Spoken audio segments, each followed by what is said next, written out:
We all carry a quiet fatigue, a weariness from constantly trying to understand and be understood. In this episode of the Deeper Thinking podcast, part of our YouTube series on what it means to be human, we invite you to a space of shared reflection. Join us as we explore empathy as a journey we all navigate, with its struggles, moments of connection, and the quiet resilience it takes to keep climbing. You stand, a familiar incline stretching into the fading light. This climb isn't about reaching a summit, but the ongoing pursuit of understanding, connection, and learning to walk alongside others while navigating our own paths. It's not a race, but a series of small, often unnoticed steps. The moments we pause to listen, the times we hold space for another's experience, and the recognition of our own need for rest and renewal. At the river's edge stands a robot. Though disconnected in the human sense, it moves with deliberate, self-conscious precision, aching as it mimics gestures of human interaction, shaking hands, offering nods. Its movements lack the ease of true emotion, and it tires under the complex calculations needed for small talk. It's convinced there's an underlying source code that others follow effortlessly, as if an algorithm is all it would take to feel connected. But the warmth humans seem to share never quite reaches its core. This robot is not emotionless. It deeply yearns to belong, to feel the water of human connection that flows just beyond its reach. Yet, even as it stands at the river's edge, calculating every move, it's uncertain how to step into the flow. The river, a symbol of vibrant social exchange and unspoken human rhythms, rushes by full of life, while the robot remains apart, mechanical, distant. It knows it's missing something vital that others possess so naturally, yet it can't grasp the fluidity required to bridge the gap. Its path is not marked by well-trodden footholds. Instead, it often finds new, unconventional pathways, ones that bring clarity and creativity, even when the steps seem unfamiliar. Here, empathy becomes not an endpoint, but a continuous process, a climb with no summit, where the struggle to connect is itself a measure of care. The robot's challenge isn't a lack of desire to connect, it's the gap between inner emotion and outward expression. It observes, imitates gestures, but never fully immerses itself in the warmth of true connection. This is the nature of disconnection, a sense of being present yet separate, like a machine observing life rather than living it. Empathy, like the cycles of nature, has rhythms. Some days, the robot, and all of us, may feel deeply in tune with others' emotions when the climb feels easier and the connections we make feel profound. Other days, the hill feels steeper and the weight of others' burdens becomes hard to carry. We turn inward to conserve energy. These cycles remind us that empathy is not constant, but a practice that ebbs and flows. For those who are neurodivergent, this rhythm may feel even more distinct. Empathy for individuals on the autism spectrum, for example, may not match neurotypical expectations of emotional mirroring.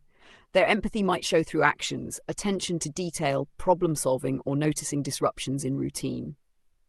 For those with ADHD, empathy may surge in moments of hyperfocus, only to fade as attention shifts. These different paths remind us there is no single way to care, no single form empathy must take. Though our climbs look different, the goal remains the same: to connect, to understand. The robot's awkward movements reflect the tension between performing connection and genuinely feeling it. Society often pressures us to engage in outward displays of empathy, to perform care visibly. Yet, the robot's struggle reminds us that true empathy is quieter, more internal, a powerful but understated presence. It's not about solving others' problems, but bearing witness to their reality, acknowledging their struggles without pressure to fix them. Empathy becomes an act of solidarity, a quiet but profound resistance to isolation. Self-empathy becomes essential here. The robot by the river, longing for connection, must learn it cannot run from itself and it must not hide. Empathy must extend inward. We must offer ourselves the same compassion we so readily give others. Self-empathy isn't indulgent. It's essential for sustainability. Without it, we risk burnout, resentment, or withdrawing from the emotional labor of connection. In this way, the hill becomes a metaphor not only for empathy, but for life itself. The climb is endless, and in this endlessness, we find purpose. It's in the effort, in moments of quiet persistence, that we discover what it means to be human.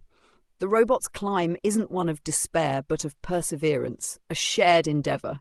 It's something we build together, step by step, as we face the challenges and joys of being human. It's something we offer to others and receive in return, an invisible thread binding us, pushing us forward even when the way is hard. Despite the barriers, societal, neurobiological, or self-imposed, we still connect. In moments of weakness or withdrawal, we are not alone. We'll find others beside us, offering a hand when we stumble, sharing in the effort, reminding us that the journey is worth it. The hill, with all its promises, is less important than the sweat and strain of the ascent. Empathy isn't about reaching perfect understanding. It's about the willingness to try, to keep climbing, even when we know we'll fall short. The act of climbing changes us. The climb reshapes us with each step. Yet empathy has limits because we are tired of trying, tired of caring. And yet the climb persists because it must. If we stop climbing, if we abandon the effort, what remains? The hill is a moral imperative. The climb never ends. We hurt the ones we love not because we don't care, but because caring is hard. Empathy requires time, effort, discomfort. It demands we sit with another's pain and let it affect us, even when there's no reward. Empathy is love, and it will tear us apart. The more we strive to understand, the more we realise how far apart we are. Yet it's in this striving that we find our humanity. As we age, we stumble, we pause where we once ran. But with these missteps comes quiet wisdom. The hill, once an endless upward battle, now offers a broader view. We see not only the path ahead, but the winding journey behind, the bends, the valleys, the places we paused. Here, we begin to see not only our own path, but the many others that intersect our lives, shaping our journey, even if only for a moment. This episode of the Deeper Thinking podcast was inspired by the emotional depth found in 3 timeless songs. Bill Callahan's Ex-Con, which explores the quiet complexities of vulnerability. Kate Bush's Running Up That Hill, a powerful metaphor for the difficult journey toward understanding. And Love Will Tear Us Apart by Joy Division, capturing love's dual nature, its power to unite and its ability to challenge. Together, these songs reflect the themes of empathy, neurodiversity, and the enduring nature of love that we explored today. Thank you for joining us, and we hope these reflections stay with you as you continue your own climb.